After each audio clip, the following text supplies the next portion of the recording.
dilaksanakan pada hari Kamis 12 Desember pukul 16 di Tongkonan Beranak Matallo, dilayani oleh Majelis Gereja Jemaat Rantepao. Yang keempat, keluarga almarhum Marta Rapa, Nenek Garnis, anggota Jemaat Rantepao Kelompok Pelayanan 5, dilaksanakan pada hari Kamis 12 Desember 2024 jam 11, dan pelayanan selanjutnya diserahkan ke Majelis Gereja Toraja Jemaat Angin-Angin. Poin nomor 23. Pundi khusus pundi 4 hari ini, Minggu 8 Desember 2024, diperuntukkan kepada tim paduan suara Jemaat Rantepao yang akan mengikuti lomba paduan suara yang diselenggarakan oleh Pemda Toraja Utara dalam semua jam ibadah hari Minggu. Atas dukungan dan partisipasi warga Jemaat Rantepao diucapkan terima kasih. Poin nomor 24. Kelas katekisasi calon sidi Jemaat Rantepao dilaksanakan setiap hari Jumat pukul 16. Untuk sementara diliburkan. Atas perhatian anak-anak kelas katekisasi diucapkan terima kasih. Berikutnya poin nomor 25. Informasi gedung pelayanan bunga lalan bagi warga jemaat yang akan menggunakan gedung pelayanan bunga lalan Jemaat Rantepao bisa menghubungi pengelola gedung atas nama Ibu Diaken Jenny Sinda. Nomor HP ada tertera di dalamnya, dan Ibu Diaken Helba Rundu Padang juga ada nomor HP, dan Bapak Anugrah Yunus Rundu Padang, semua ada nomor HP-nya tertera. Tambahan warta dan informasi, dan diinformasikan lebih lengkap, silakan Bapak Ibu membaca di dalam warta jemaat. Selamat beribadah, Tuhan Yesus memberkati.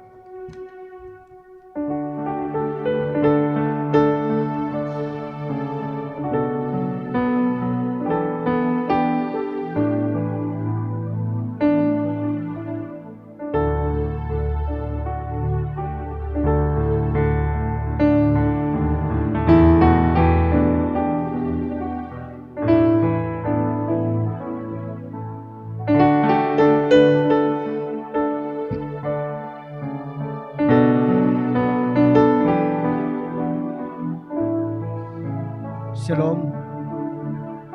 Selamat hari Minggu. Selamat beribadah bagi seluruh warga jemaat, dan selamat datang kepada Bapak Ibu Saudari yang baru pertama kali beribadah di Gereja Toraja Jemaat Rantepao. Tuhan Yesus memberkati. Saudara-saudara, kita patut bersyukur atas segala kemurahan Tuhan. Hari ini kita memasuki Minggu Advent yang kedua, di mana kita masih dalam suasana penghayatan akan masa-masa penantian kedatangan Yesus Kristus. Dalam masa penghayatan Advent kedua ini, kita juga akan merayakan HUT BPGT yang ke-62, bahwa sebagai pemuda Gereja Toraja diharapkan tetap teguh dalam iman kepada Kristus.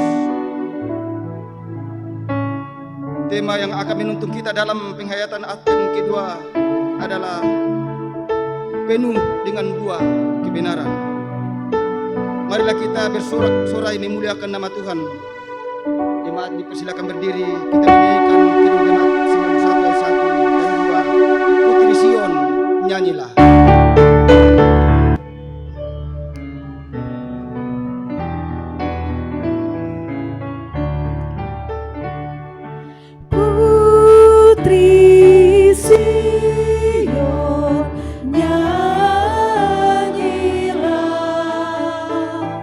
Seorang layak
Kita percaya ibadah kita ini berlangsung dalam nama Bapa dan Anak dan Roh Kudus.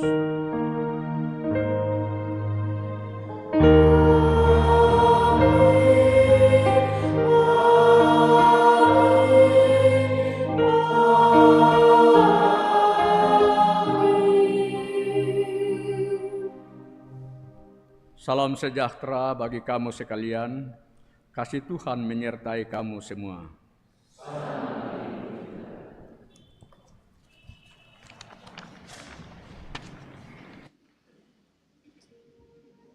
Kita akan bermazmur. Kita akan membuka Lukas 1 ayat 68 sampai 79. Lukas 1 ayat 68 sampai 79. Kita baca secara alternatif. Ayat yang genap majelis gereja dan ayat yang ganjil sidang jemaat.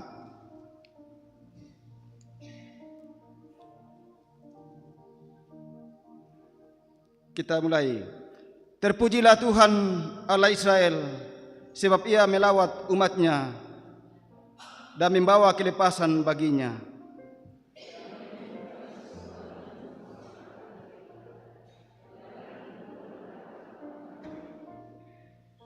Seperti yang telah difirmankannya sejak purbakala oleh mulut nabi-nabinya yang kudus.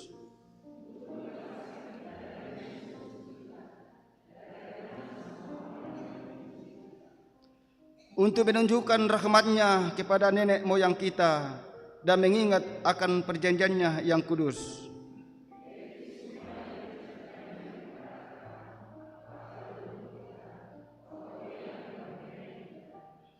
Supaya kita terlepas dari tangan musuh, dapat beribadah kepadanya tanpa takut.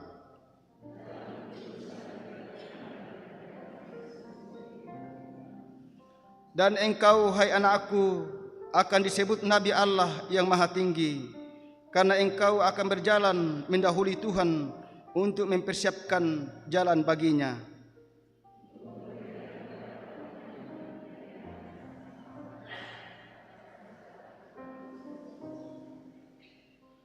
Oleh rahmat dan belas kasihan dari Allah kita, dengan mana Ia akan melawat kita, surya pagi dari tempat yang tinggi.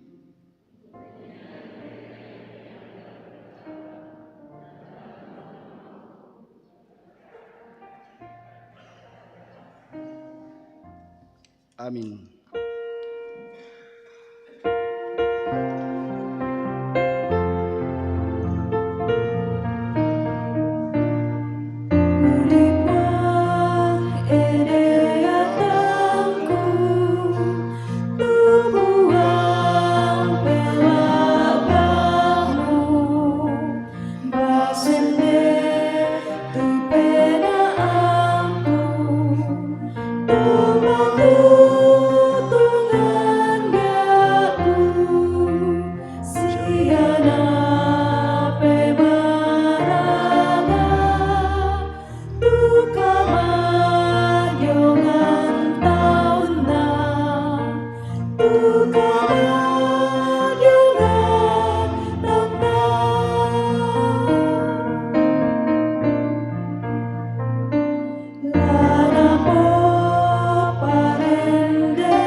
sokanana Tondongna disusoi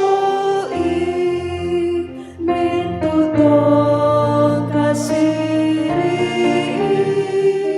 Sendetu penaana Sendetu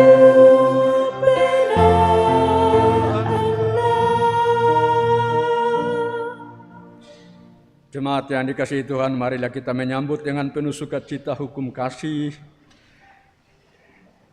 yang begitu penting terus-menerus kita aminkan dalam hidup kita. Firman Tuhan memerintahkan demikian. Saudara-saudara yang terkasih, marilah kita saling mengasihi, sebab kasih itu berasal dari Allah. Dan setiap orang yang mengasihi lahir dari Allah dan mengenal Allah. Siapa yang tidak mengasihi, ia tidak mengenal Allah, sebab Allah adalah kasih. Amin.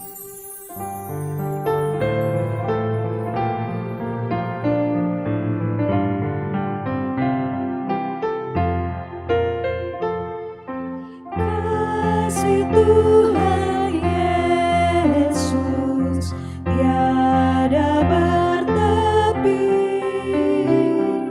lebar panjang tinggi, dalam tak terti.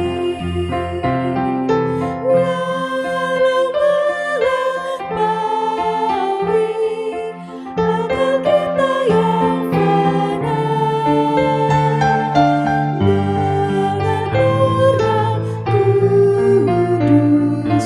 kenal kasih yang kekal.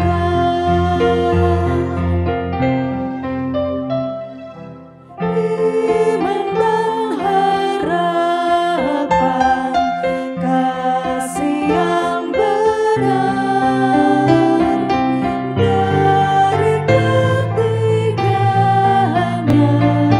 kasih terbesar.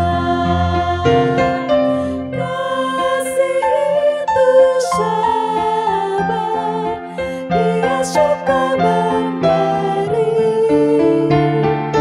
tak mengekang diri, tidak mengenal dengki. Berikanlah ya Tuhan iman yang teguh,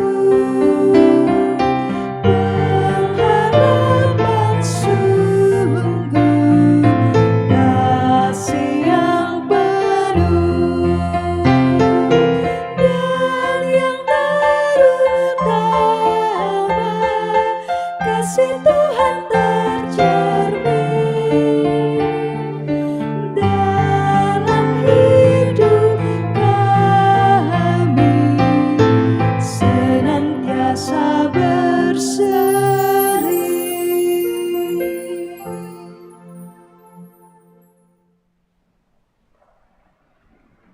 Jemaat yang dikasihi Tuhan, perintah kasih sudah kita tahu betul, kita hafal, bahkan kita sudah mengakuinya setiap saat. Namun dalam praktek hidup kita, seperti nyanyian kita tadi, bahwa kasih Tuhan itu mestinya tercermin dalam hidup kita. Namun dalam banyak hal kita mengalami keterbatasan, ketidakmampuan, kelemahan, dan berbagai akibat dosa, sehingga kita tidak mampu melaksanakan kasih secara sempurna. Oleh karena itu, marilah kita dengan penuh kerendahan hati, kita datang mengaku dosa di hadapannya. Dalam perjalanan kehidupan seharian kita, mungkin hubungan kita dengan orang lain sedang dalam keadaan tidak baik-baik saja. Bisa jadi hati orang lain bahkan mungkin saudara kita terluka hatinya karena sikap kita, atau mungkin sepanjang minggu yang baru berlalu ini banyak sikap kita dan tutur-tutur kata kita yang dapat menimbulkan sakit hati dan dosa, baik untuk diri kita maupun terhadap orang lain. Oleh karena itu, marilah dengan penuh kerendahan hati kita mengakui segala dosa dan keterbatasan itu dan mohon ampun kepadanya. Tuhanku, bila hati kawanku terluka.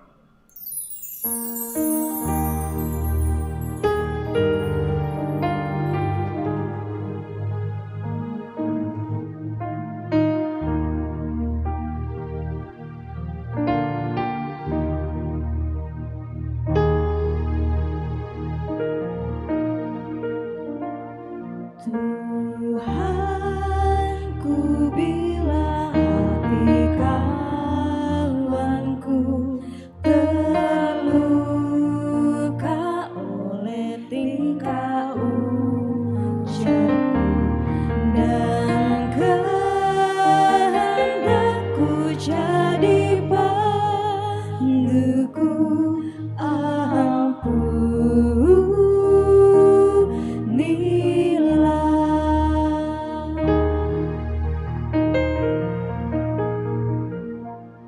jikalau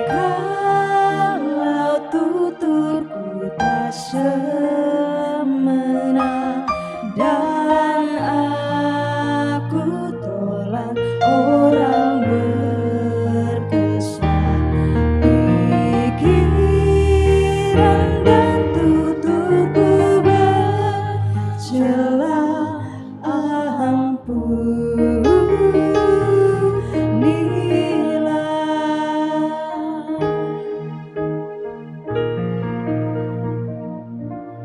dan hari ini aku bersembah serta padamu Bapa berserah, berikan daku kasih-Mu mesra. Amin.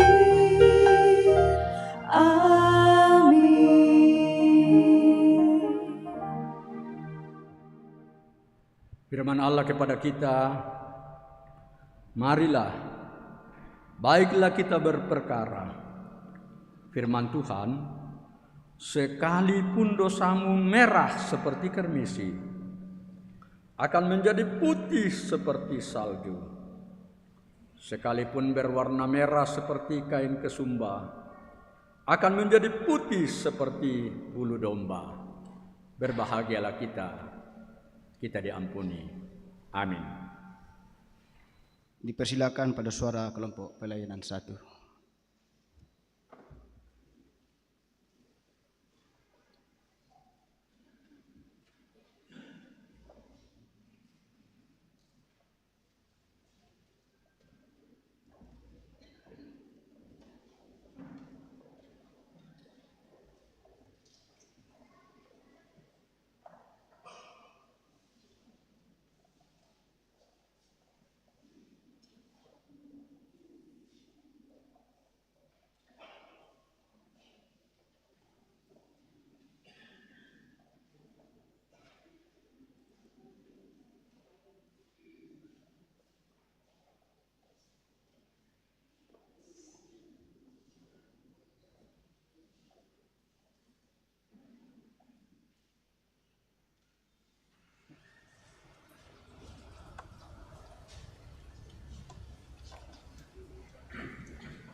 taruh harga?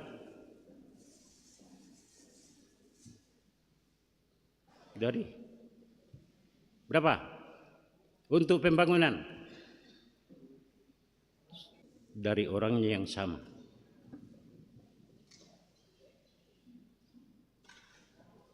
Seratus, 200. Oh,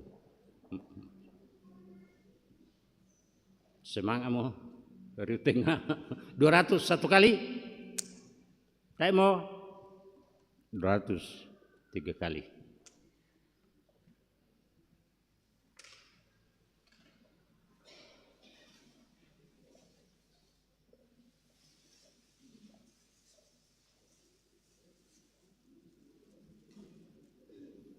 Hasil kebun masih untuk pembangunan. Ya, talung bongi patek nah habiskan deh. Masih bisa disimpan. Satu kali. Selatan? Selatan? Utara? 50.000 satu kali. 50.000 100 3 kali.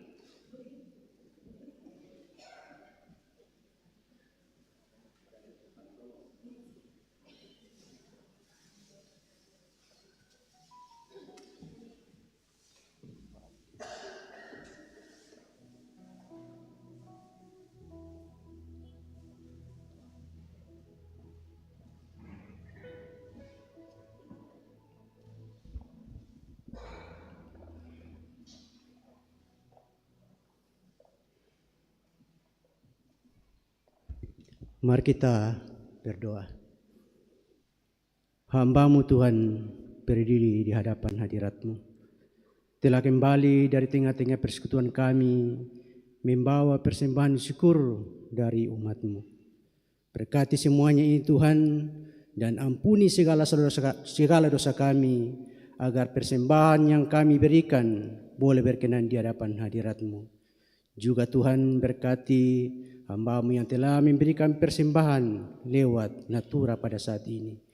Biarlah yang masih ada pada kami Tuhan berkati, sehingga kami boleh memperlakukannya dengan baik sesuai dengan kehendak-Mu. Dan ampuni salah dosa kami, dalam nama Tuhan Yesus kami berdoa dan mengucap syukur. Amin.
Di masa Advent kedua ini, firman Allah berbicara kepada kita yang akan menuntun kita semakin menuju kepada kebenaran seperti yang dikehendaki oleh Allah.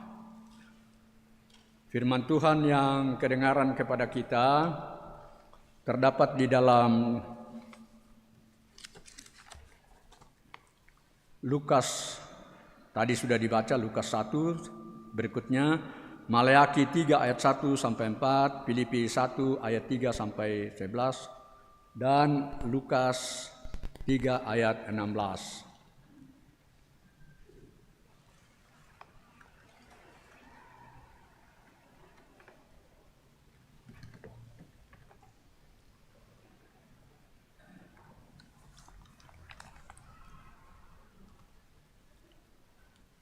Sebelum kita membaca firman Tuhan, kita mohon bimbingan Roh Kudus, kita berdoa. Tak terhingga kasih-Mu dan anugerah-Mu, pemeliharaanmu bagi kami sampai pada saat ini. Dan sekarang ya Allah, Allah berkenan lagi berfirman kepada kami, di mana firman-Mu akan menuntun kami semakin menuju seperti yang Engkau kehendaki, sehingga hidup kami semakin benar seturut dengan kehendak-Mu saja. Ya Tuhan, hanya kuasa Roh Kudus-Mu lah yang memampukan kami untuk membaca, mendengar, merenungkan dan memberlakukan sabda-Mu di dalam kehidupan kami. Oleh karena itu, biarlah kuasa Roh Kudus-Mu lah yang akan terus menuntun kami semua pada saat ini. Bersabdalah ya Allah, kami telah sedia mendengar firman-Mu. Di dalam Kristus Yesus, kami datang kepadamu ya Bapa di sorga. Amin.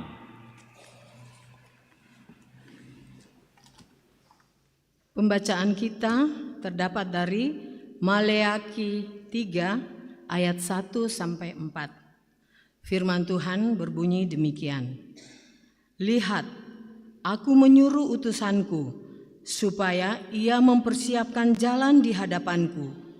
Dengan mendadak Tuhan yang kamu cari itu akan masuk ke bait-Nya. Malaikat perjanjian yang kamu kehendaki itu sesungguhnya ia datang, firman Tuhan semesta alam. Siapakah yang dapat tahan akan hari kedatangannya, dan siapakah yang dapat tetap berdiri apabila ia menampakkan diri, sebab ia seperti api tukang pemurni logam dan seperti sabun tukang penatu. Ia akan duduk seperti orang yang memurnikan dan mentahirkan perak, dan ia mentahirkan orang Lewi, menyucikan mereka seperti emas dan seperti perak, supaya mereka menjadi orang-orang yang mempersembahkan korban yang benar kepada Tuhan. Maka persembahan Yehuda dan Yerusalem akan menyenangkan hati Tuhan seperti pada hari-hari dahulu kala dan seperti tahun-tahun yang sudah-sudah. Amin. Demikian firman Tuhan. Filipi pasal 1 ayat 3 sampai ayat 10. Ucapan syukur dan doa. Aku mengucap syukur kepada Allahku setiap kali aku mengingat kamu. Dan setiap kali aku berdoa untuk kamu semua. Aku selalu berdoa dengan sukacita. Aku mengucap syukur kepada Allahku karena persekutuanmu dalam berita Injil, mulai dari hari pertama sampai sekarang ini. Akan hal ini aku yakin sepenuhnya, yaitu Ia yang memulai pekerjaan yang baik di antara kamu akan meneruskannya sampai pada akhirnya pada hari Kristus Yesus. Memang sudahlah sepatutnya aku berpikir demikian akan kamu semua, sebab kamu ada di dalam hatiku, oleh karena kamu semua turut mendapat bagian dalam kasih karunia yang diberikan kepada aku, baik pada waktu aku dipenjarakan maupun pada waktu aku membela dan meneguhkan berita Injil.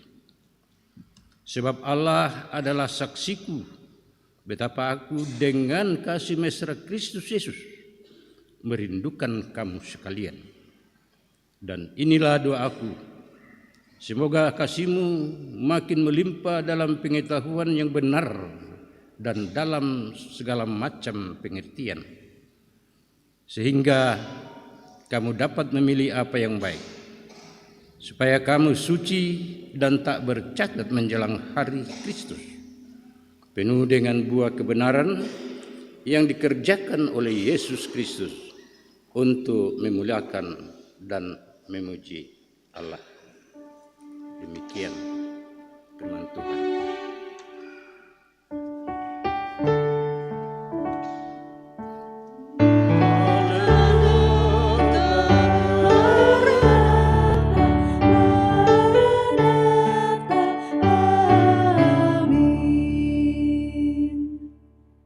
Kita sambut berita Injil dari Lukas 3 ayat 1 sampai 6, dan saya bacakan berdasarkan Alkitab edisi terjemahan baru yang kedua.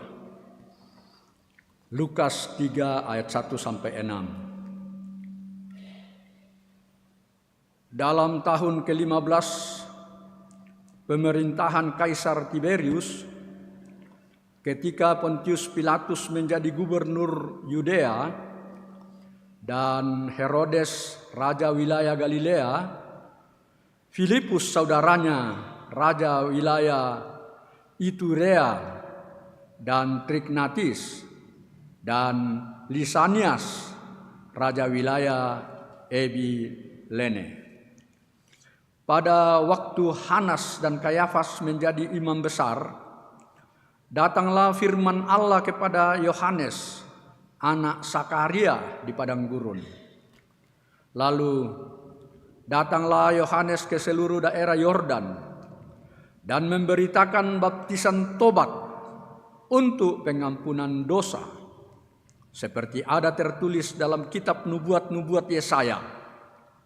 Ada suara yang berseru-seru di padang gurun, persiapkanlah jalan untuk Tuhan, luruskanlah jalan raya baginya.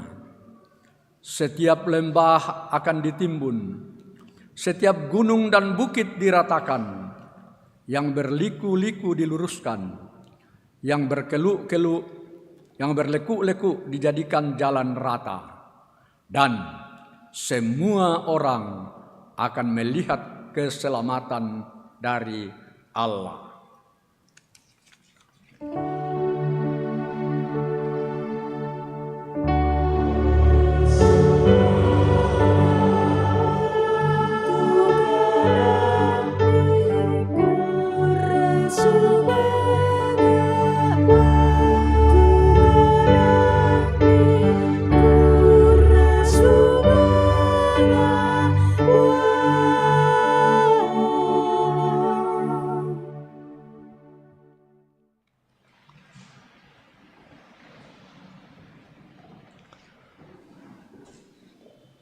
Selamat merayakan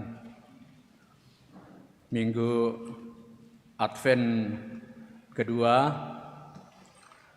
dan menurut bacaan kita, firman Tuhan yang datang kepada kita melalui firman-Nya pada hari ini, secara istimewa kita akan lebih menekankan pada pembacaan yang kedua dari Filipi pasal 1 ayat 3 sampai dengan ayat 11. Dan kita akan bersama-sama merenungkannya di bawah tema penuh dengan buah kebenaran. Penuh dengan buah kebenaran. Itulah kita mestinya begitu, penuh dengan kebenaran. Bukan hanya benar-benar saja, karena saya kira kita bersama-sama tahu begitu banyaknya orang yang mengklaim ajarannya yang paling benar, hukumnya yang paling benar, kekuasaannya yang paling benar, dan lain sebagainya. Artinya begitu banyaknya konsep tentang kebenaran yang ada di dalam kehidupan kita. Ya, saya minta maaf ini tidak seluruhnya ilmiah, tapi nanti masih bisa dicari lagi. Bagaimana kebenaran-kebenaran yang ada itu begitu banyak yang bisa kita temukan. Nah, untuk membuktikan kebenaran mana yang akan kita pegangi menjadi dasar kehidupan kita, mari kita belajar salah satu contohnya kepada Pilatus dalam Yohanes 18. Di situ ketika Yesus akan disalib, semua orang datang membawa kebenarannya. Wahai Pilatus, yang benar ini adalah kami. Yang lain mengatakan ini. Dan itu kalau kita lihat itu betapa banyaknya aliran-aliran orang Yahudi pada waktu itu yang selalu menganggap dirinya lebih benar, dan Yesus selalu ada pada titik yang salah. Dan pada saat itu Pilatuslah yang dianggap sebagai sumber kebenaran yang paling berotoritas, yang paling tinggi. Kela salah pi, kela tongan pi, ke Pilatus mempukadai, oh benar mo to. Tapi akhirnya Pilatus sendiri bertanya ketika sudah berhadapan dengan Yesus, apakah kebenaran? Artinya Pilatus sendiri lalu mulai meragukan kebenaran yang dia anggap paling benar selama ini, dan orang menganggap dia bahwa di Pilatuslah itu puncak seluruh kebenaran. Tapi ternyata dia sendiri bingung, apakah kebenaran ketika dia sudah berhadapan dengan Yesus.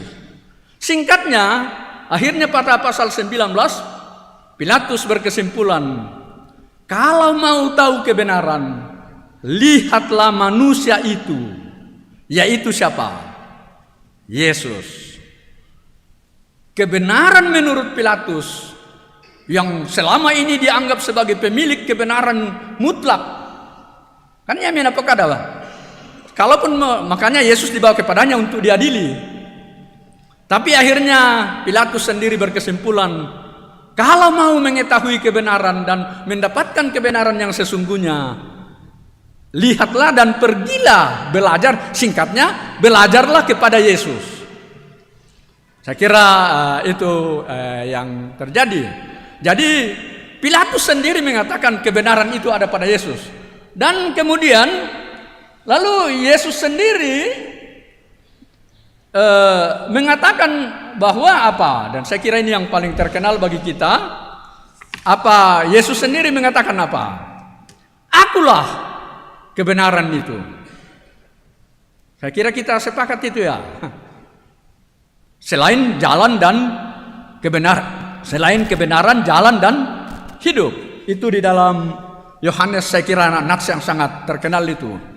Jadi apa yang dikatakan oleh Pilatus dibenarkan dan dikatakan oleh Yesus sendiri. Sebenarnya kalau kita mau katakan secara berbala-bala saja, orang sehebat dan tertinggi dan memiliki otoritas kebenaran tertinggi seperti Pilatus saja menunjuk kepada Yesus, dan Yesus membenarkan bahwa akulah kebenaran itu.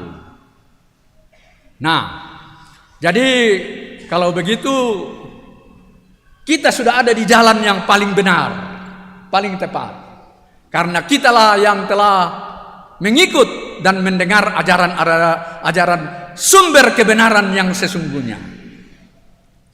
Jadi ya Bapak Ibu, kalau mendengar kebenaran-kebenaran yang ada dalam masyarakat itu, kebenaran hukum, kebenaran adat, kebenaran budaya, kebenaran filosofis, kebenaran ilmu, sains, kebenaran, macam-macam kebenaran itu diperdebatkan manusia. Dan itulah sebabnya manusia sering bertengkar dan bahkan bunuh-membunuh karena saling mengklaim dialah sumber kebenaran dan orang lain salah.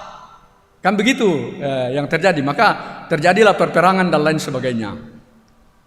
Nah, karena teks kita mengatakan pada kesempatan ini bahwa kebenaran itu bersumber seperti dalam tujuan khotbah kita, bahwa kebenaran itu ada di dalam kehidupan, yaitu di dalam Allah Tritunggal, yang biasa kita pakai istilah Trinitas itu. Benarkah? Ya, Yesus sendiri mengatakan dalam Yohanes 14 ayat 9, Aku di dalam Bapa dan Bapa di dalam aku. Artinya kebenaran Yesus juga bersumber dan ada pada Bapa itu. Karena siapa yang telah melihat Bapa, siapa yang telah melihat aku, kata Yesus, kamu telah melihat Bapa. Kalau kamu melihat kebenaran padaku, maka kebenaran ini adalah kebenaran dari Bapa. Juga di dalam masih Yohanes 14 ayat 26, akhirnya Yesus menunjuk kepada akan datangnya Roh Kudus yang akan menjelaskan dan mengajarkan semua kebenaran-kebenaran itu. Jadi singkatnya, benarlah bahwa kebenaran yang sejati itu bersumber dari Allah Tritunggal, Bapa, Anak, dan Roh Kudus. Kalau banyak yang mempertanyakannya, dan banyak orang muda ini yang sedang dihajar oleh YouTube yang saya lihat itu banyak sekali yang membahayakan tentang Trinitas ini, sebenarnya tidak perlu menanggapi. Tapi yang pasti seperti ajaran inilah, bahwa memang Trinitas Allah Tritunggal itu ada dalam Alkitab. Jadi kalau ada yang mengatakan tidak ada, katakan saja begini, mari masuklah dan kita belajar bersama. Dan tunjukkan bagian-bagian Alkitab seperti ini. Umpamanya waktu Yesus dibaptis, di situ ada Anak, ada Bapa, ada Roh Kudus. Ya kan begitu? Kemudian nanti seperti dalam Yohanes tadi 14 ayat 26 dan khususnya ayat pasal 14 ini, di situ jelas tergambar Trinitas itu, di mana peran Allah Bapa, Anak, dan Roh Kudus menjadi satu kesatuan sumber kebenaran yang sejati dari seluruh sumber kebenaran-kebenaran yang banyak mengalir dan diajarkan orang di dunia ini. Saya kira bagi kita jelas pegangan kita. Nah, untuk itulah, karena sumber kebenaran ini berasal dari Allah di dalam Yesus Kristus, dan kita sekarang berada pada masa-masa Advent ini, maka menurut bacaan kita tadi, untuk kembali masuk dan menikmati dan mengalami kebenaran itu, maka menurut Maleakhi tadi perlu ada pemurnian dan apa istilah yang dipakai oleh Maleakhi? Perlu penyucian, perlu pemurnian. Dan Bapak Ibu kalau dilihat di situ, yang ditekankan di situ yang perlu pertama-tama dimurnikan siapa? Para imam. Berarti para pemimpin gereja. Jadi kita ini majelis gereja yang pertama-tama perlu dimurnikan dan disucikan itu. Mungkin ke depan jemaat Rantepao bisa memprogramkan laundry untuk majelis gereja. Masuk ke dalam laundry, maka semua majelis gereja disucikan dan dibersihkan. Maksud saya tentu dengan demikian nanti kita lihat bagaimana prosesnya. Nah, oleh karena itu sangat lucu, sangat aneh kalau majelis gereja sendiri tidak berdoa, tidak membaca Alkitab, tidak serius dalam, karena ya Maleakhi 3 untuk datangnya Mesias yang akan datang itu, pertama-tama yang akan pemurnian menurut Maleakhi 3 tadi itu adalah memang semua umat Israel, itu ayat 1-nya dan 2, tetapi pada penekanan terakhir justru kepada orang Lewi, supaya warga jemaat, supaya orang Israel kembali dalam relasi yang benar dengan Allah melalui pelayanan-pelayanan yang benar. Karena majelis gereja, karena pelayan-pelayan lebih dahulu benar dan tentu warga jemaat juga benar, maka akan ada lagi relasi-relasi yang baru. Dan itu ditunjukkan oleh Yohanes dalam bagian yang dalam Lukas 3 ayat 1 tadi jelas dikatakan di situ, maka perlu meninggalkan pertobatan dan meninggalkan dosa-dosa. Dan mengalami pembaruan dan perubahan-perubahan hidup yang mendasar. Jadi sepanjang minggu ini kita semua dituntun untuk mengevaluasi diri, mengecek diri. Apakah kita tidak sekedar hidup dari kebenaran-kebenaran yang biasa-biasa saja? Apakah kita tidak sedang dipandu? Maaf kita orang Toraja, kebenaran yang paling kita takuti itu adalah kebenaran adat. Tak syarakan adat temukun umpana tak katuanta. Parallu. Tapi jelas tadi tidak cukup dan tidak sejati. Makanya tidak jarang di adat itu banyak orang menjadi justru bermasalah kemudian. Padahal dia berusaha melakukan kebenaran-kebenaran seperti yang dimaksudkan adat. Dia tunduk 100% kepada adat. Setelah itu baru dia menyesal dan mengalami banyak hal. Membuktikan bahwa kebenaran adat tidaklah mutlak sejati. Paling sederhana. Yang nalendui mo perbatasan lo Toraja Utara dan Tanah Toraja. Yang nalendui mo perbatasan lo ya tu Ulubai. Yang nendete Ulubai paling mado tuh. Begitu menteng kaki isau Tanah Toraja lo rantelemo. Oh ternyata saya nggak metu Ulubai. Jadi kebenaran Ulubai di Toraja Utara sangat kecil. Begitu melangkah ke isau Tanah Toraja, tak emang nggak ana. Apalagi ke melangkah bikin lakukan rekang dan terus menerus. Artinya kebenaran adat itu tidak sempurna. Saya mau katakan begitu. Saya tidak katakan adat itu tidak baik. Saya tidak katakan. Saya katakan tidak sejati dan tidak sempurna. Oleh karena itu, hati-hati dengan hidup kita. Dan inilah masa-masa seperti ini, salah satu aspek yang perlu kita renungkan adalah apakah hidup kita tidak sedang dipandu hanya oleh adat-adat saja? Apakah kita tidak sekedar hanya dipandu oleh kebenaran-kebenaran formal melalui hukum-hukum positif yang ada? Dan banyak lagi sumber-sumber kebenaran yang memandu kehidupan kita yang rupanya pada minggu ini perlu dicek ulang dan diperiksa ulang. Perlu di laundry, perlu dicek dan dilakukan pembaruan-pembaruan itu. Kemudian supaya mengarah kepada yang paling fokus kita adalah bagaimana Paulus melihat persiapan-persiapan kebenaran itu. Paulus mengatakan supaya pengetahuan dan pengertianmu semakin benar, ya kan? Berdasarkan Injil Yesus Kristus, Allah Tritunggal tadi sumber kebenaran itu, maka pengertian kita semakin lebih benar. Jadi berbahagialah kita yang mau dipandu oleh firman Allah hari ini. Kita akan semakin menurut Paulus seperti Paulus semakin benar. Bahkan Paulus memakai kata semakin suci dan tak bercacat. Kalau kita membiarkan diri kita dikuasai dan dipandu oleh sumber kebenaran Trinitas yang berasal dari Allah, karena Yesuslah kebenaran itu dan hidup kita dikendalikan dan dikuasai oleh sumber kebenaran sejati itu, maka secara perlahan dan bertahap kita dalam bahasa Paulus semakin suci dan semakin tak bercacat. Nah itu. Jadi kita ini menjadi orang yang akan baru. Kita akan menjadi orang yang semakin memiliki gaya hidup yang berbeda dari gaya hidup yang umum-umum saja. Nah itu kata Paulus.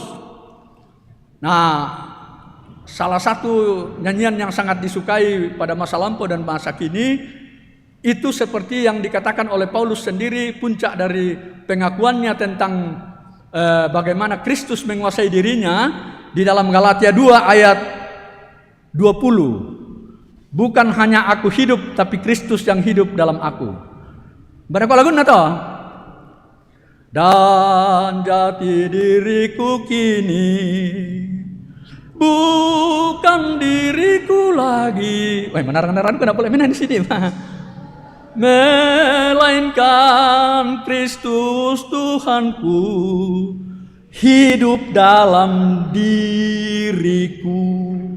Jati diriku kini bukan lagi semata-mata diriku, tapi Kristus yang hidup dalam aku.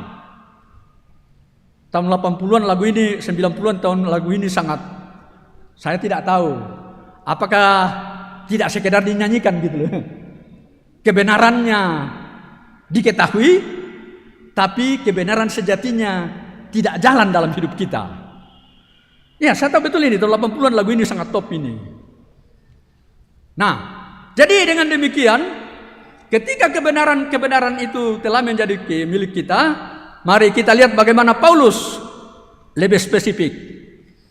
Coba, kalau kita baca, saya bacakan ini karena penting untuk, jadi yang agak tikarudu sabak agak masa saya itu sabak budal kitab laku pokada komentar melo kami tobang pemanimi masiri imam.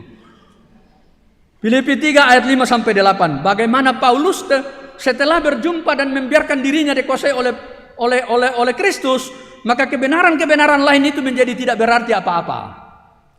Saya bacakan saja supaya kebenarannya lebih jelas. Dalam Filipi pasal 3 mulai ayat 6, tentang kegiatan aku penganiaya jemaat dan tentang kebenaran dalam menaati hukum Taurat, aku tidak bercacat. Tetapi apa yang dahulu merupakan keuntungan bagiku, sekarang kuanggap sebagai kerugian karena Kristus. Malahan segala sesuatu kuanggap rugi karena pengenalan akan Kristus Yesus Tuhanku lebih mulia daripada semuanya. Karena dialah aku telah melepaskan semuanya itu dan menganggapnya sampah supaya aku memperoleh Kristus. Bayangkan segala kehebatan Paulus dalam tradisi Yahudi. Kita tahu kan, Paulus selalu mendapat sertifikat untuk membunuh orang Kristen demi kebenaran Yudaisme. Makanya Paulus adalah orang yang paling hebat dalam hal keagamaan pada masa lampau. Tapi bacaan kita mengatakan lalu Paulus setelah berjumpa dengan Kristus menganggapnya itu semua sebagai sampah. Ngeri ya. Semua itu tidak berarti lagi. Maksudnya tidak cukup lagi.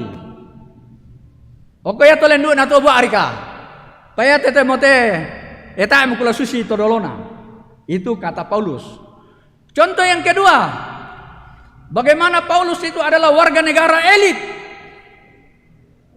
Dia adalah warga negara Romawi dalam Kisah Rasul 16. Ini penting. Kalau tadi itu ras dan agama. Kadang-kadang kita merasa hebat dengan agama kita pada masa lampau, nenek moyang kita dan lain sebagainya. Tidak salah, tapi itu belum cukup, belum sejati. Kewargaan negara kita. Pada Pilkada Jakarta pernah terjadi apa yang disebut minoritas 3 kali. Oh, bayangkan, bahaya kewarganegaraan itu bisa menjadi sumber penghinaan dan ketidakbenaran bagi kita. Sudah Kristen, Cina pula, itu kan begitu. Jadi minoritasnya berlipat-lipat. Paulus katakan kalau soal identitas, aku Yahudi murni, aku Romawi, tapi semua itu sampah. Dari sudut pengetahuan, Kisah Rasul 22 ayat 3, alumni Gamaliel, itulah akademi terhebat pada zamannya. Ya karena kita tahun 80-an perintis 1. Nah. Makanya Paulus itu sangat hebat dari sudut teologi dan sudut hukum. Dia adalah alumni akademi Gamaliel. Dia ada ciri-ciri atau temote. Rasa-rasanya saya sering menunjuk-nunjuk, tapi maaf ya. Siapa? Bambang Nurseno ya. Sangat menguasai teologi dan sangat menguasai hukum. Nah, Bapak Ibu, bagi Paulus kehebatan intelektual, kehebatan popularitas, kehebatan ras, kehebatan agama lampau dalam Yahudi tidak cukup semua. Ketika saya sudah berjumpa dengan Yesus sebagai sumber kebenaran yang sejati. Jadi itu yang sedang kita diproses ke arah itu. Mari kita mengecek kehidupan kita. Biasa duka dadin de toraya te pa masiri-siri nampok ade pa tak sya kebiasaan nampok ade. Apa raya tu tahu ya tu mati, kita temai. Itu kan kebanggaan ras itu. Oh apa? Wah kemarin ya ramai ya. Ada seorang terpaksa mundur dari jabatan besar karena menggoblok-goblokkan orang. Nah itu. Orang pintar biasa menganggap orang lain bodoh, dan itu hati-hati. Ya kan ada ya. Karena begitu merasa hebat, lupa diri. Walaupun saya sendiri merasa kasihan juga ya. Saya sendiri menganggapnya orang hebat. Tapi ya itulah kecelakaan karena kelebihan dalam merasa diri sudah sangat hebat dan orang lain itu bodoh. Orang lain itu miskin, tidak berarti apa-apa. Oh, kok kita mana kita temai menurut mereka itu yang lebih baik. Lalu bagaimana selanjutnya? Nah, kita fokus pada ayat menjadi tema kita ayat 11. Menurut Paulus dalam teksnya tadi, aku tidak berarti apa-apa kalau bukan karena Kristus, dan karena itu seluruh hidupku, kebenaranku itu untuk kemuliaan Allah. Hanya untuk keluarga kita, hanya untuk negara kita, hanya untuk kampung kita, hanya untuk tongkonan kita. Oh, itu baru kebenaran sesaat. Kebenaran yang sejati adalah apapun itu untuk kemuliaan Allah. Jadi mari kita cek bagaimana Paulus menjelaskan bagaimana kemuliaan Allah itu. Nah, ini bahasa supaya sedikit bahasa ekonomi. Allah lah sumber segala-galanya. Karena itu kita hanyalah penyalur. Apa bahasa ekonominya itu penyalur? Distributor. Tapi yang dalam ekonomi yang paling cepat dapat keuntungan itu distributornya. Nah, hati-hati. Ini berbeda ini. Distributor, kalau kita adalah distributor pelayanan Allah, sumber kasih yang sejati, terutama untuk kemuliaan Allah. Mendapat keuntungan tidak salah. Dan noka mau distributor sama rupanya tak namelo. Saya tidak katakan begitu. Justru distributor itu menyalurkan kehidupan kepada orang lain. Walaupun ada yang dijual, ada yang gratis dan lain sebagainya. Gereja itu mendistribusikan, orang percaya itu mendistribusikan kebenaran yang berasal dari Allah. Penyalur-penyalur berkat Allah kemanapun dia berada. Itu yang saya maksudkan. Nah, oleh karena itu nanti kita lihat ya, untuk apa? Untuk manusia dan demi kemuliaan Allah. Jadi kalau kebenaran itu ada dalam diri kita dan kebenaran sejati, maka kita akan menjadikan sumber-sumber kebenaran dan seluruh berkat yang ada pada diri kita untuk sesama kita dan untuk kemuliaan Allah. Itulah sumber kebenaran dan penggunaan kebenaran yang sesungguhnya. Dan dengan demikian, ketika kebenaran itu telah menjadi milik kita, hidup kita akan dibaharui. Orientasi kehidupan kita bukan lagi semata-mata seperti pengalaman Paulus pada masa lampau, tapi ia meningkat. Bukan lagi untuk dirinya, bukan lagi untuk agama Yahudi, bukan lagi untuk orang Israel, tetapi untuk kemuliaan Allah di seluruh dunia. Dia menjadi distributor kebenaran ke seluruh dunia. Nah, oleh karena itu orang yang telah mengalami dan melihat kebenaran yang sejati akan hidup dengan penuh optimisme dan kerja keras. Karena tahu dia tidak akan pernah takut menghadapi hidup ini. Dia akan melakukan yang terbaik karena dia tahu Tuhan itu menjadi jaminan hidupnya. 1 Korintus 15 ayat 10. Semuanya ini hanya karena kasih karunia dari Allah, bukan dari aku. Karena itu Paulus tidak pernah takut dan menyerah dalam menjalankan fungsinya. Dan ia tahu Tuhan selalu menjamin apapun yang ia butuhkan, karena dia hanya melakukan apa yang Tuhan minta kepadanya. Dan oleh karena itu saya mau bahasakan sederhana. Orang muda yang bernatal tidak boleh pesimis dalam hidup ini. Dia yang di surga, Allah Bapa di dalam Anak telah turun, tidak lain adalah untuk memilih kita dan menempatkan kita sebagai alat-alatnya di tengah dunia ini. Jangan tergantung, jangan pesimis dan takut hidup hanya karena orang tuamu mengatakan kasihan tidak bisa jadi pegawai negeri, kasihan tidak bisa jadi apa, kasihan tidak bisa jadi apa. Itu kebenaran-kebenaran sesaat. Kebenaran sejati adalah engkau dan kita semua adalah orang-orang yang dipilih oleh Allah untuk justru menjadi saksinya. Dan karena itu orang yang telah mengalami orientasi baru hidup melayani dengan rendah hati di semua bidang kehidupan.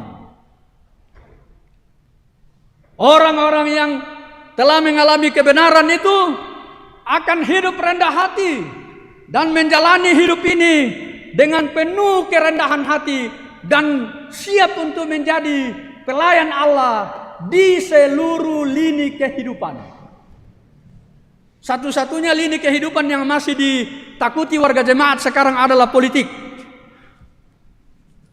Napa itu politik ke petilik mariga. Tapi sebenarnya politik itu baik pada dirinya. Yang tidak baik itu orang-orang yang tidak mengerti kebenaran politik. Karena politik itu artinya ikut dalam melaksanakan kesejahteraan kota. Dadianna ditempatkan ke Dabarupu, Tuhan menempatkan kita di situ untuk melaksanakan pelayanan kesejahteraan kepada masyarakat. Itu politik.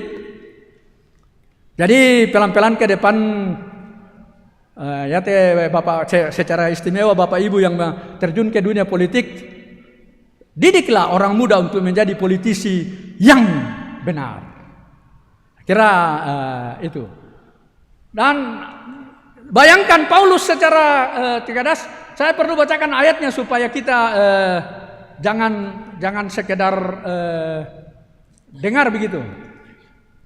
1 Korintus 10 ayat 31, apa kata Yesus Paulus? Jadi baik kamu makan atau minum atau melakukan sesuatu yang lain, lakukanlah semuanya untuk kemuliaan Allah. Laku mande kami la mangiro kami apa bang mau tumi po zaman dami bitti pena po gaui belanna inde moto lamini umpakalabi pong matua ya motone itu toraya biasanya pertama kebu tila ko banua apa tu pokada manasu moraka soal kande artinya apakah di rumah masih ada kesejahteraan, masih ada kande. Itulah sebabnya aku tole-tole bang mote. Orang Toraja itu salah satu prinsip nenek kita yang punya optimisme yang penting itu adalah apa? Yanna dempa barra langka pipe dakmi mataku. Sang literi barra bisa kapipe. Artinya kehidupan masih dijamin Allah. Besok Tuhan yang akan menjamin lagi. Jangan takut. Nah budaya itu temo budak bang apa sih kena lembang. Budak bang pabarra alang kandu selalu apa atau tempat apa? Oh na marusak bang amaya tengah na. Ya itu orang yang tidak tahu sumber kebenaran itu, sumber berkat itu dari Allah, disangkanya dari pekerjaannya. Memang pekerjaannya memberi berkat, tapi itu adalah saluran Allah. Nah kurang lebih begitu. Jadi yang orang yang mengalami keorientasi hidup baru karena dipandu oleh kebenaran sejati, pelayanannya itu penuh dengan kerendahan hati dan siap melayani dimanapun berada. Jadi yan natao mo na din pe bos. Oh, sadio mi kaya joinan senga to, tayo na maadin din ano. Yati kita to pangsiun, yan ta pangsiun mo. Oh, napasadia po pumatutulay ni male. Apa to lansia apa? Lansia yang bermartabat. Wah, itu. Yang ketiga, kalau orang sudah diubah dan dipandu oleh kebenaran yang sejati, maka dia mengabdi dengan rendah hati dan tidak pernah takut untuk frustrasi, tetapi juga tidak menjadi sombong. Nah, ini penting mengabdi. Nah, ini dalam Maliaki 3, kerusakan ibadah di sekitar bait suci justru karena pertarungan oleh para Lewi. Naniri tahun daka sanga, nanimpa petiruan kalena. Jadi dia melayani tapi sebenarnya dia sedang melayani dirinya sendiri. Oh, tidak, kita juga ini majelis gereja tidak jarang juga begitu. Yang nak kritik ke warga jemaat, apa peco ke, padahal maksudnya warga jemaat baik. Karena memang kita untuk mengabdi bukan untuk dipuji-puji, tetapi juga bukan untuk frustrasi. Tidak ada jalan untuk frustrasi, karena Tuhan akan menjamin. Keempat, menjadi motivator dan agen pembaruan dimanapun berada. Wah, ini istilah penting sekali. Jadi orang yang selalu optimis dan percaya dipandu dan dipimpin oleh Allah sendiri, dia akan hidup di dalam keadaan seperti itu. Dia akan selalu menjadi sumber-sumber inspirasi di mana dia berada. Kalau yang motona dentu tomatuan tatu na parului tahu, yang ada apa-apa na bu tu minakwa. Oh, tak emo teh demo senean. Dia menjadi inspirasi. Dangi nasusi to budak kurangi. Wah, jo moren sanggang ki. Oh. Jadi dia menjadi sumber masalah, bukan sumber solusi dan bukan sumber jalan keluar. Dia hanya datang mak apa salah. Wah, itu banyak itu. Taunya mak apa salah. Di kok kami kenjame, tak juga nisan nih. Nah, orang ini harus menjadi motivator dan menjadi agen pembaruan dimanapun dia berada. Mengapa? Kembali lagi. Yohanes 10 ayat 10. Yesus katakan, aku datang supaya kamu memiliki hidup. Lebih menarik dalam terjemahan edisi kedua, supaya kamu hidup melimpah-limpah. Yesus datang dalam kebenarannya dan orang yang mengikut dia akan hidup. Bukan sekedar hidup. Seperti itu Buddha yang mati. Saya tak beragama. Susi banget dikatuan nato. Tapi orang yang hidup dalam kebenaran akan hidup dalam berlimpah-limpah. Berlimpah-limpah di sini apa? Ya moto. Ya tutoraya. Si pisang-pisang si rempun. Nama apa toh? Mak sebokan. Dia hadir untuk menjadi saluran berkat kepada orang lain. Mak sebokan itu karena hidupnya sudah semakin penuh. Dan kalau tidak dibuang, tidak disalurkan, dia akan menjadi busuk. Jadi ya moto yang ada jolu banua, siaden ditandai pekerjaan ni tahu. Wo sidah kau lang kaleta tu. Susi bangsa keran tu. Ya tu keran yang dari kunci taruh. Apa? Bisa mematu, bisa keranan tuenna. Nah itu. Orang yang percaya di dalam Kristus supaya kamu hidup dan memiliki hidup yang melimpah-limpah. Dan atau pasal 12 itu ada kata di situ yang dipersoalkan banyak ahli bahwa bukan hanya bersama dengan Yesus tapi itu coba baca itu Yohanes 12 ayat 26 hati-hati juga kita sebab bisa salah paham ki. Dan yang melimpah-limpah tadi kadang-kadang yang mana isang melimpah-limpah tuh ke budaya panta, budaya pak barang-barangan. Oh, konsep toraya toh. Ya konsep umum. Tapi bukan hanya itu. cukup hidupnya, bahkan menjadi berkat bagi orang lain. Termasuk di dalam kekurangannya, ia mampu menjadi sumber berkat dan menjadi penyalur berkat kepada orang lain. Jadi dah kamu misalnya kumato kalau abang mana tu memberi dengan ini. Ayat 12 ayat 26 ada kata di situ yang agak perlu dipahami sedikit. Bahwa kita akan dihargai oleh Bapa di surga.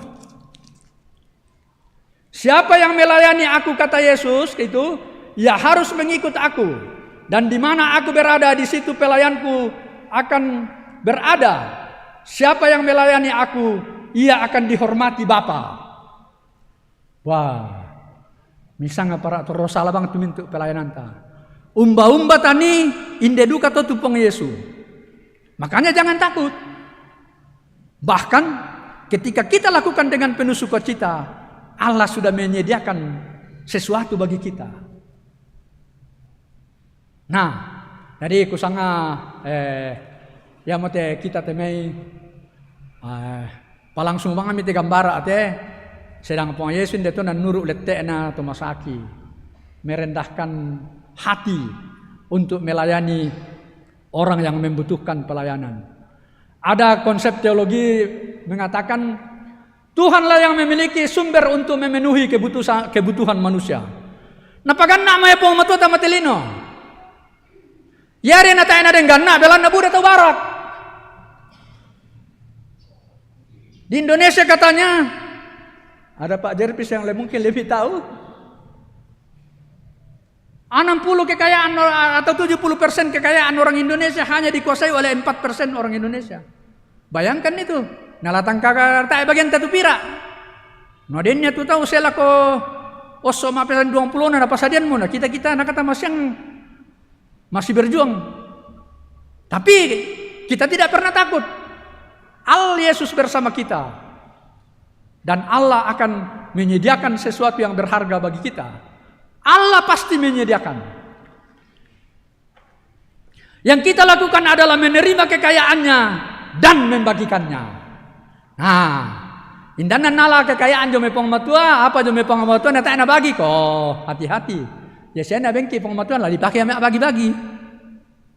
Tentu sesuai dengan porsi masing-masing. Atau lebih tegas lagi. Perbuatan-perbuatan baik bukan untuk membayar anugerah. Belana benak pong matua tiroy pong laku bayak duka mulai. Rangan ni nak masyang. Hati-hati ini. Bukan. Justru dengan melakukan kebaikan-kebaikan itu kita semakin meminjam anugerah dan berkat dari Allah.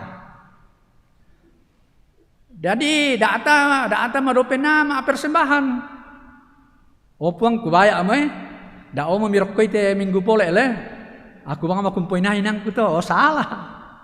Justru Allah sedang dan akan memberikan pinjaman yang lebih luas lagi, lebih besar lagi. Anugerah-anugerahnya semakin diberikan. Karena itulah Paulus dalam Roma 8 ayat berapa itu dia katakan, aku adalah orang-orang yang terus berutang.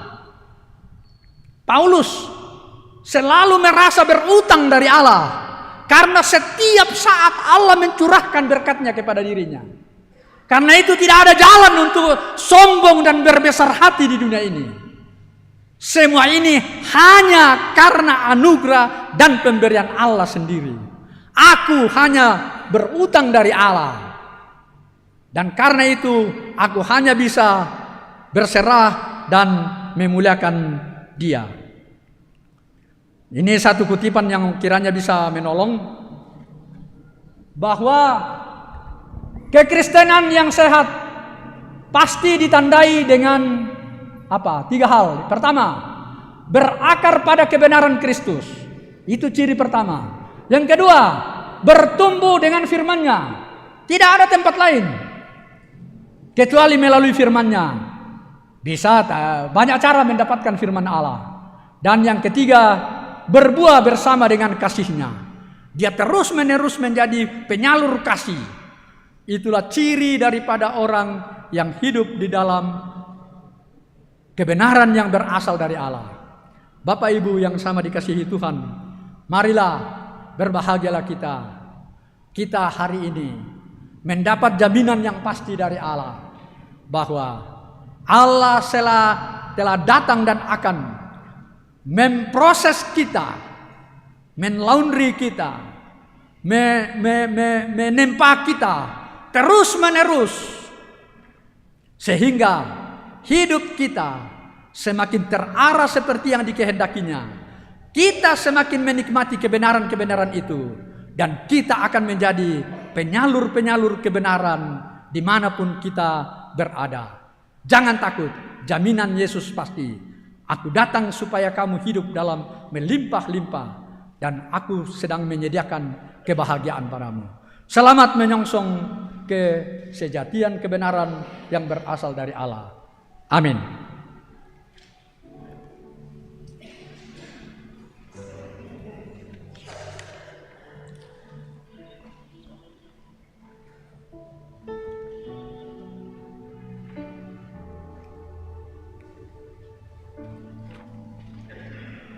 Terima kasih Tuhan. Kami memang sering hanya hidup seperti yang kami lihat setiap hari berdasarkan kebenaran-kebenaran yang ada di tempat kami, yang kami ketahui, yang kami dengar. Kiranya kebenaran itu mengarah kepada kebenaran seperti yang Engkau kehendaki. Dan berbahagia kami bahwa hari ini Allah menuntun kami semakin berproses menuju kepada kebenaran seperti yang Engkau kehendaki, sehingga hidup kami semakin penuh dengan semangat, penuh dengan kedamaian, penuh dengan kasih.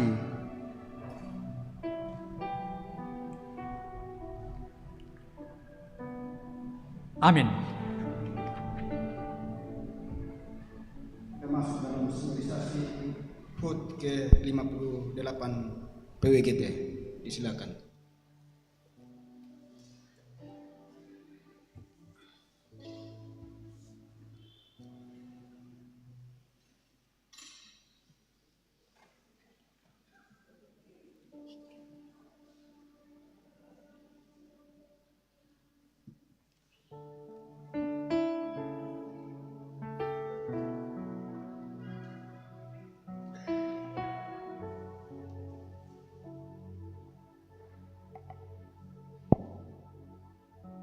Bapak Ibu yang diberkati Tuhan, kita bersyukur karena tahun ini tepat pada tanggal 4 Desember PWGT boleh merayakan hari ulang tahunnya yang ke-58. Luar biasa penyertaan Tuhan buat perjalanan pelayanan PWGT. Salam PWGT, jayalah PWGT, damai di hati. Saya ulang, salam PWGT, jayalah PWGT, damai di hati. Terima kasih. Ya, kita semua berdoa semoga PWGT tetap sehat, tetap kuat, tetap sukacita, tetap bahagia dalam pelayanan-pelayanan, baik di dalam rumah tangga kita masing-masing PWGT maupun di dalam setiap pelayanan-pelayanan kita. Tuhan yang akan memberkati kita. Ya, mohon saya undang maju ke depan perwakilan dari sekolah minggu, perwakilan dari PPGT, anak kekasih Patrick, perwakilan dari PKB, Bapak Markus Rante Tondok. Silakan Pak. Perwakilan dari OIG, Bapak Thomas Rataba.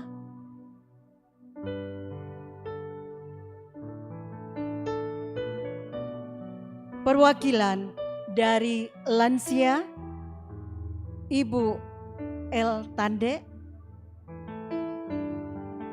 Mari Ibu. perwakilan dari penasehat PWGT langsung dengan Ketua Penasehat PWGT dengan kasih Ibu Dina Parapak, dan mewakili kita semua PWGT Ibu M. Pakan. Ibu, mari Ibu Pakan.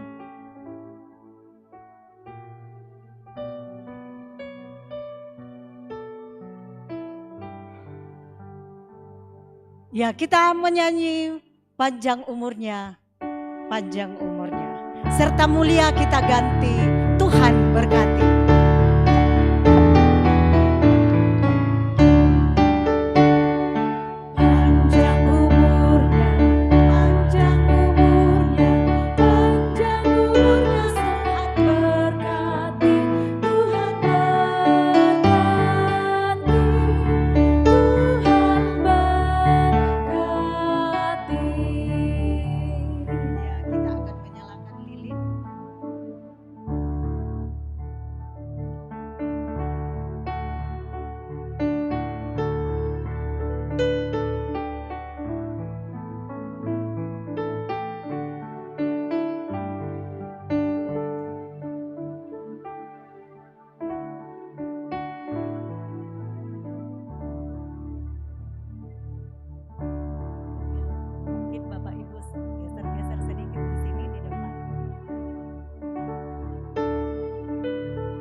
Ya, sama-sama akan meniup lilin, tapi sebelum kita tiup lilin, Bapak Ibu dan anak kekasih yang ada di depan kita akan mewakili kita berdoa di dalam hati untuk menaikkan harapan-harapan kita semua, khususnya di jemaat Rantepao ini kepada Tuhan.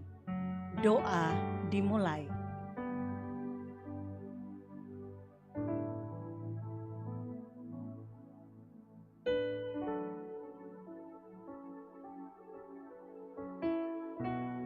Doa selesai. Ya, sama-sama kita tiup lilinnya yang mewakili Bapak Ibu di depan. Happy birthday.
Mars PWGT dulu baru kita makan.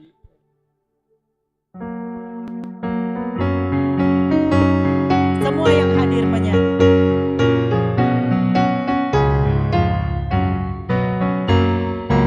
Garam di tengah samudra, dengan menghadapi badai dunia. Dari sejarah perjalananmu, tetap tabah dan setia. Kini cakrawala terbuka, padang luas menanti, membangun jemaat dan gereja Tuhan sebagai tugas persekutuan sejati.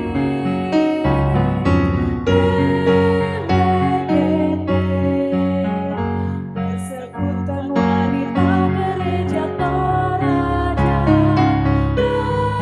teladan saksi Tuhan yang hidup di tengah dunia. Terus maju, kibarkanlah tinggi benci Tuhanmu, dengan iman pengharapan dan kasih-Mu. Pasti jayalah persekutuanmu.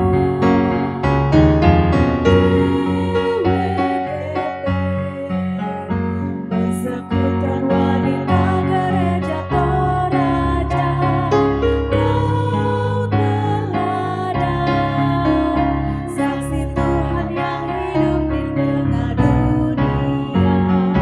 Terus maju, kibarkanlah tinggi benci Tuhanmu, dengan iman pengharapan dan kasih-Mu. Adalah selalu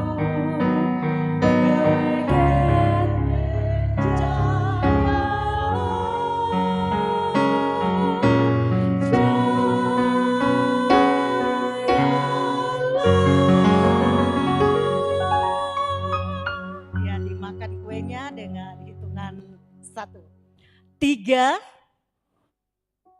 2, 1. Iya. Terima kasih Bapak Ibu, silahkan duduk kembali.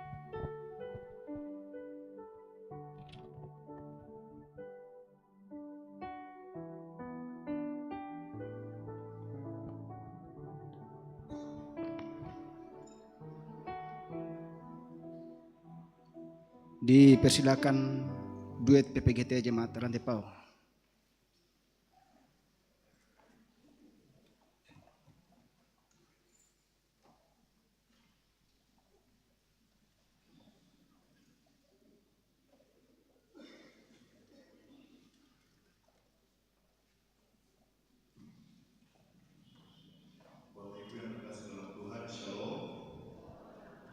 Kami mewakili Paduan Suara Jemaat Rantai Pau pada kesempatan ini memohon doa dan dukungan kepada Bapak Ibu karena di hari Selasa tanggal 10 Desember 2024 kami Paduan Suara Jemaat Rantai Pau mewakili Gereja Toraja Jemaat Rantai Pau akan mengikuti lomba Festival Paduan Suara Natal Kabupaten Toraja Utara 2024 di Art Center.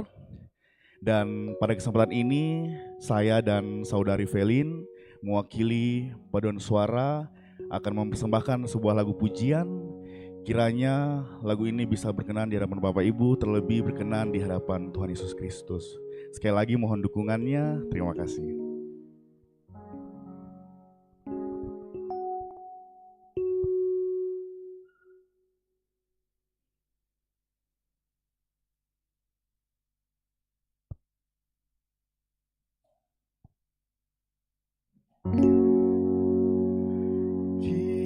Kiranya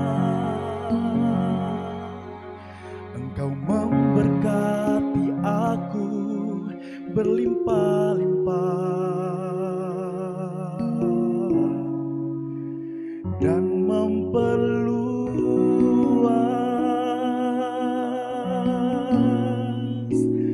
daerahku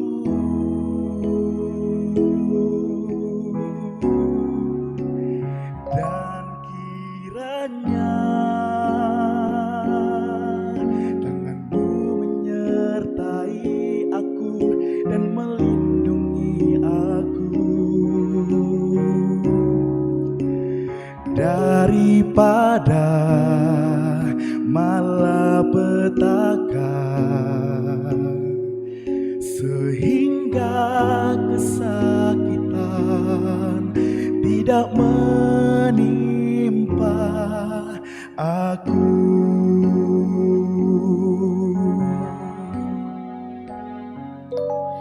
Kau Tuhan, penolong dalam hidupku, ku percaya hanya kepadamu. Kau pegang tanganku dan tuntun langkahku. Yesus, kau perlindunganku. Kau Tuhan, kekuatan dalam hidupku, penolongku dalam kesesakan. Kau gunung batuku dan keselamatanku. Yesus, kau kemenanganku. Yesus, padamu ku berseru, Kaulah penyelamatku. Terpujilah Kau Tuhanku. Mulutku memuji nama-Mu sepanjang umur hidupku. Terpujilah Kau Tuhanku di atas segalanya. Kaulah sumber kuatku, Kaulah kehidupanku. Kaulah pertahananku. Ku percaya padamu.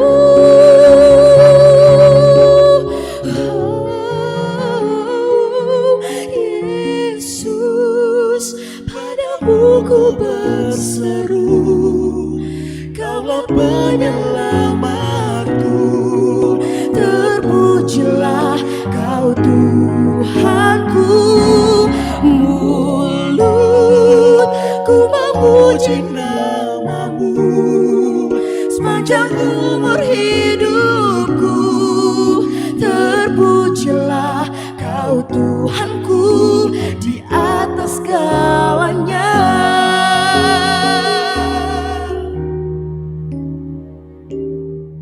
Sehingga kesakitan tidak menimpa aku.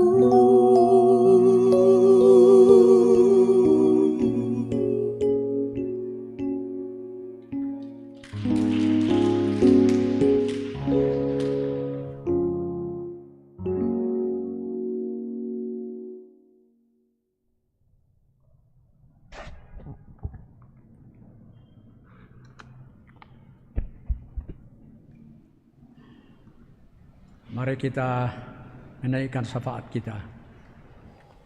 Kami bersyukur ya Allah, kemurahan-Mu, anugerah-Mu terus mengalir dalam hidup kami. Tuhan telah berfirman kepada kami di tengah keterbatasan dan ketidakberdayaan kami bersama dengan dunia milik-Mu ini. Tuhan kembali menegaskan bahwa Engkau akan terus datang dengan kebenaran-Mu, kebenaran yang berasal daripada-Mu. Dan pertama-tama kebenaran-Mu itu akan menjadi milik kami sebagai anak-anak-Mu. Dan karena itu kami akan menjadi penyalur-penyalur dan pemberlaku-pemberlaku kebenaran sejati dimanapun kami berada. Tuhan, tolong kami agar kami semakin mengevaluasi diri kami, mengoreksi diri kami, agar kami memperoleh pembaruan yang berasal daripada-Mu, agar kami tidak hanya dituntun oleh kebenaran-kebenaran yang biasa-biasa saja di dunia ini, tetapi kami dituntun oleh kebenaran yang berasal daripadamu, sehingga kami akan kuat menjadi berkat kepada orang dimanapun kami berada, menjadi penyalur-penyalur kasih-Mu dan kebenaran-Mu. Kami datang kepadamu ya Allah, membawa orang-orang tua kami yang ada di dalam keadaan sakit. Bapak Hosea Kareng, Ibu Diaken Yuharmi Jerry, Nenek Cio, Opa Dea, Nenek Wandi, Ibu Deka Tonapa, Bapak Palungan, Bapak Simon Sesa, dan mungkin ada yang belum kami jangkau, tapi kami percaya dan kami menyerahkan mereka semua yang sakit secara fisik untuk kiranya diberi kekuatan dan kesabaran untuk memperoleh dan menantikan dan memperoleh kekuatan baru dan kesembuhan yang berasal daripadamu. Kiranya Allah akan terus memberkati semua sarana prasarana, para dokter, para medis, alat-alat kesehatan, makanan, minuman, obat-obatan, juga secara istimewa keluarga yang menjaga dan merawat mereka di rumah atau di rumah sakit, agar mereka dipenuhi kasih untuk mengasihi keluarga-keluarga kami yang sedang dalam proses penyembuhan dan menantikan kekuatan baru daripadamu ya Allah. Kami mohon kesembuhan untuk mereka, orang-orang yang kami kasihi yang sedang dalam keadaan sakit. Ke dalam tangan-Mu Tuhan kami membawa orang-orang tua kami yang secara fisik kurang mampu lagi datang untuk bersama-sama kami beribadah di tempat ini. Mereka adalah orang-orang tua kami yang telah mengabdi, telah melakukan yang terbaik bagi kami semua sebagai anak, sebagai cucu, sebagai tetangga, sebagai jemaat, sebagai masyarakat. Karena itu kuatkan mereka, orang-orang tua kami yang sudah tidak mampu secara fisik, agar mereka tidak kesepian di masa-masa tua mereka. Mereka justru melihat kebahagiaan bahwa seluruh pelayanannya berkenan kepadamu, dan karena itu Tuhan akan mengutus banyak orang, terutama anak-anak dan cucu-cucu mereka, untuk membahagiakan dan menopang mereka yang dalam keadaan sudah tua lansia di rumah mereka masing-masing. Anugerahkan semangat dan keyakinan bahwa Tuhan terus mengasihi mereka seperti pada masa-masa lampau. Ke dalam tangan-Mu Tuhan, kami datang membawa keluarga-keluarga kami, sanak keluarga kami yang berulang tahun berjumpa dengan hari kelahirannya sepanjang minggu ini. Di sini kami menemukan dan merayakan bersama 63 saudara, keluarga, anak, cucu kami yang akan berulang tahun. Kiranya mereka dengan penuh semangat dan percaya bahwa hari-hari hidup mereka ada dalam pengetahuan dan penataan Allah sendiri, sehingga mereka semakin dewasa di dalam iman, di dalam keluarga, di dalam jemaat, di dalam masyarakat. Karena Tuhan menambah-nambahkan semangat dan kekuatan serta berkat-berkat-Mu seiring dengan pertambahan hari-hari kelahiran mereka, umur mereka dan hari-hari kelahiran mereka. Biar mereka semua menjadi saksi-saksi-Mu dengan semangat yang berasal dari Allah sendiri. Ke dalam tangan-Mu Tuhan kami membawa seluruh perjuangan jemaat-Mu pada sepanjang minggu ini, dimanapun mereka berada. Ada yang berkarya sebagai keamanan, tentara, polisi, Satpol PP, ada yang sebagai perawat, dokter, mendampingi orang sakit, ada yang sebagai pegawai negeri, petugas negara, dan karena itu mereka melakukannya dengan penuh sukacita. Ada yang berkarya di sekitar rumah melalui warung, bengkel, pertukangan, dan banyak lagi di mana kami berjuang sepanjang minggu ini. Biarlah nyata bagi kami bahwa sungguh hidup kami dijamin oleh Allah, dan karena itu kami akan menikmati dan mengalami berkat-Mu sepanjang minggu ini seturut dengan cara yang Tuhan akan salurkan kepada kami masing-masing. Biarlah kami sungguh menikmati dan mengalami kebahagiaan hidup yang berlimpah yang berasal dari Allah, dan karena itu kami menikmati minggu anugerah-Mu sepanjang minggu ini.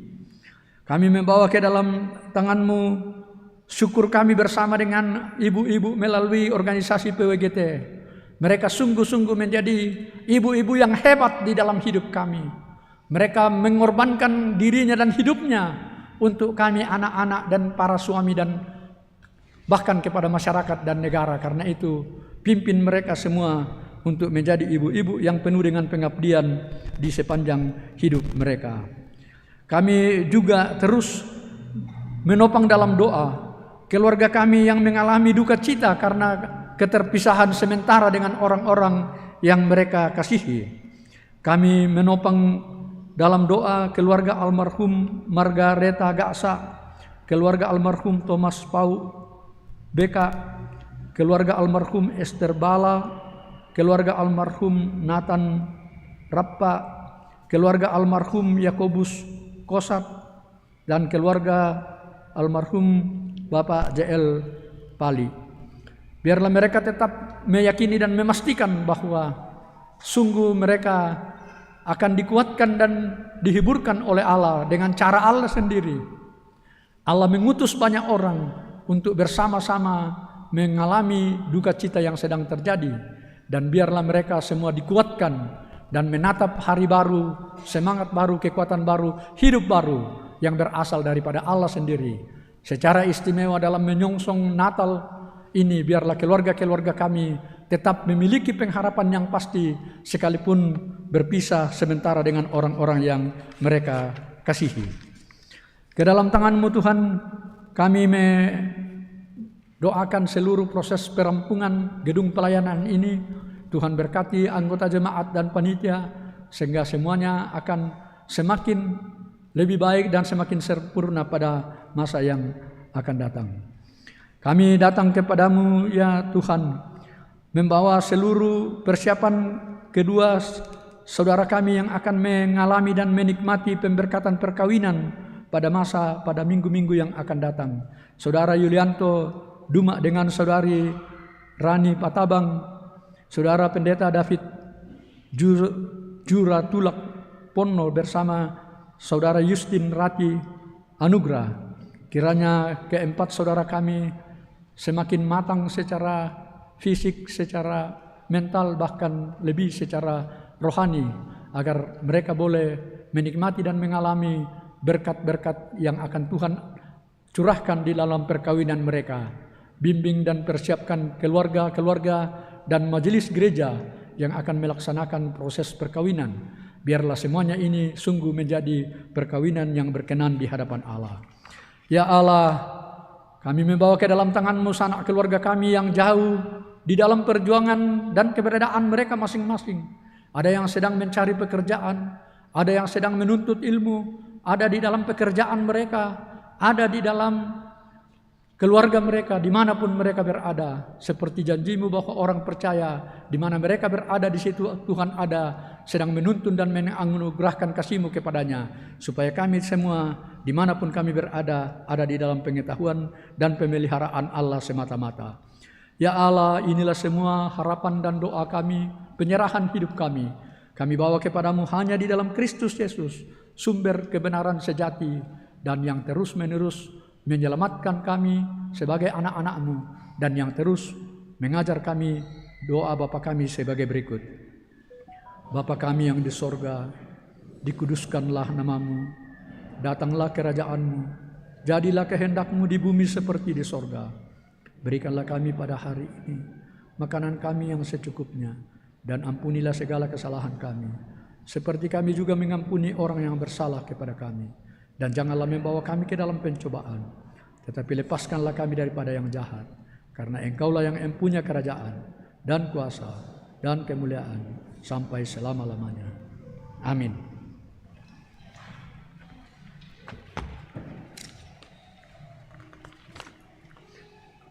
Mari jemaat kita menyongsong hidup baru menuju minggu-minggu yang dianugerahkan oleh Allah.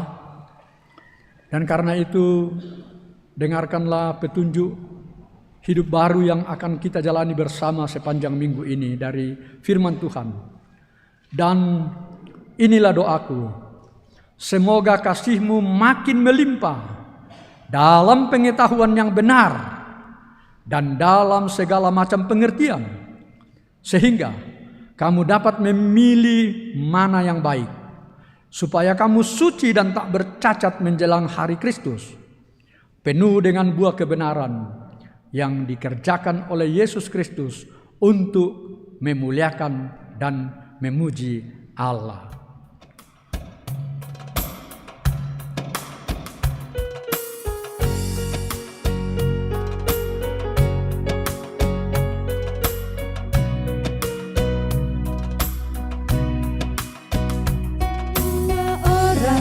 Inginkan kebenaran berada di pihaknya, namun sedikit yang sungguh mau berada di pihak kebenaran. Semua orang seakan-akan tampil menjunjung kebenaran, namun sedikit yang sungguh mau berkorban membela kebenaran.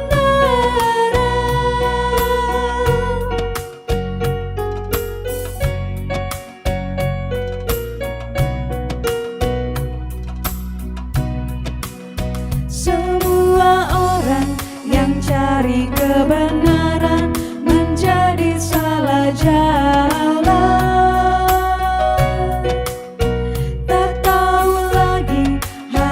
pilih yang mana, semuanya serupa. Setiap hari semuanya berubah, oh sungguh membingungkan. Hanyalah Yesus, terang dan kebenaran yang tak pernah berubah.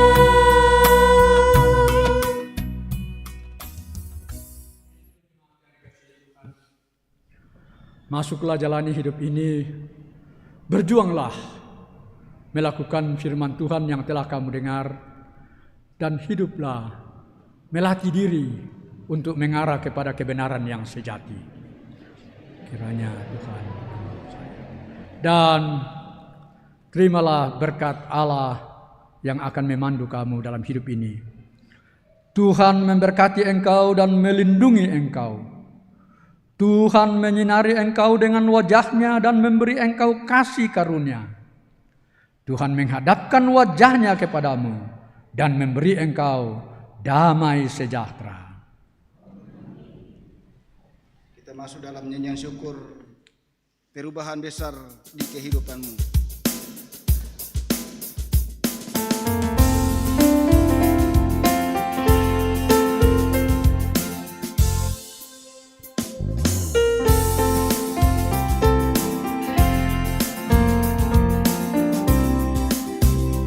Perubahan besar di kehidupanku sejak Yesus di hatiku. Di jiwaku bersinar terang yang jelas sejak Yesus di hatiku. Sejak Yesus di hatiku, sejak Yesus di hatiku. Jiwaku bergema bagai ombak besar sejak Yesus di hatiku. Aku tobat kembali ke jalan benar sejak Yesus di hatiku, dan dosaku dihapus, jiwaku segar sejak Yesus di hatiku. Sejak Yesus di hatiku, sejak Yesus di hatiku. Jiwaku bergemar bagai ombak besar sejak Yesus di hatiku. Demikianlah ibadah kita, bersyukurlah kepada Tuhan.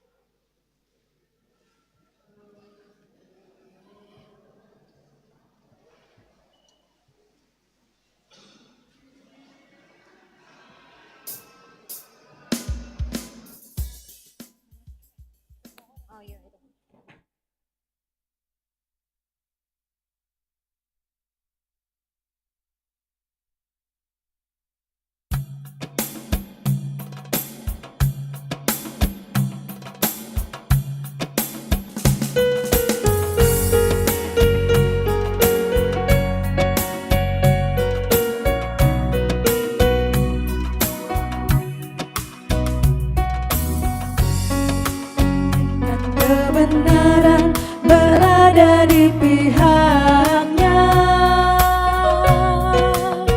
Namun sedikit yang sungguh mau berada di pihak kebenaran.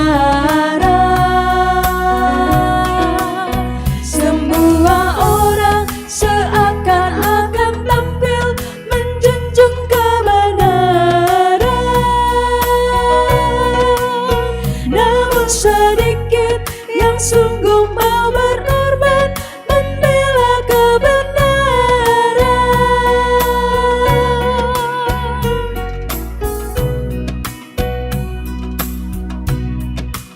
Semua orang yang cari kebenaran menjadi salah jalan.